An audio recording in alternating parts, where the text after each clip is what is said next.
Ayan guys, malapit na kami sa wrapping station. Sa gift wrap. Ayan, papasok na kami.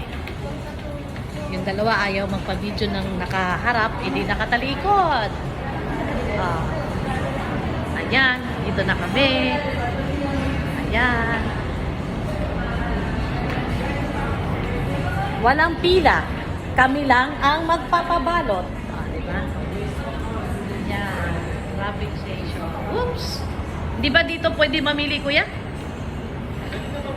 Hindi, bibili ko yan. Ay! Akala ko libre pa. Ay! Ay, yung gold. Ay, yung ano na lang. Yung gold. Oh, gold na lang. Wala bang pink, kuya?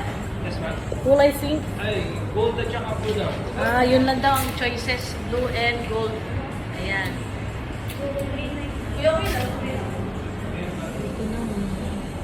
Dito kasi may ano may bayad na eh. Jamay, kuya, magkano ba itong mga to? Ito mo yan? Oo. Gusto mo ba ito? Happy birthday. Magkano yan? 44. O di tayo magpapabay. 40. Kulay gold na. Ano ma? Kaya mo Sige na, hayaan mo na.